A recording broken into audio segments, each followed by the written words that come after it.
വിചാരിച്ചതല്ല. ഞങ്ങൾ പൊക്കിയെടുത്താ അത് ഞങ്ങളുടെ കുടുംബത്തെ ഞങ്ങൾ അനുഗ്രഹമുണ്ട്.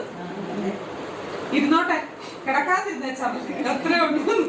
നമുക്ക് ക്ഷീണങ്ങളും കാര്യങ്ങളും ഒക്കെ അല്ലേ, കിടന്നു പോകാതിരുന്നാ മതി. കിടക്കുന്നവരുടെ പിന്നെ വരുന്ന ബുദ്ധിമുട്ട് നമുക്കും പ്രായം കൂടിക്കൊണ്ടിരിക്കുന്നതനുസരിച്ച് ഓരോ അസുഖങ്ങളും വന്നോണ്ടിരിക്കുമല്ലേ. ഇപ്പൊ ഇതിങ്ങനെ പ്രാർത്ഥിച്ചും പിറക്കിയും പിള്ളേരോടായാലും വേണ്ട രീതി നല്ല കാര്യങ്ങളൊക്കെ പറഞ്ഞു കൊടുത്ത് നമ്മളോട് ഒന്നിനുമില്ല. പിന്നെ നമുക്ക് ഇതിന് നോക്കണം, ഒന്നും ഒത്തിരി പോകാൻ പറ്റത്തില്ല എന്നുള്ളൊക്കെ ഒരു പ്രശ്നമല്ലേ ഉള്ളൂ. അതൊന്നും സാരമില്ല. നമ്മളോട് നല്ല സ്നേഹമാണ്.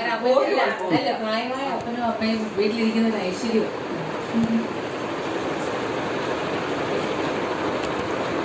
എന്നാ ഞങ്ങൾ പതുക്കെ പിടിച്ചു കഴിഞ്ഞില്ലേ. സിസ്റ്ററിന്റെ വീട് എവിടെയാ? സ്വന്തം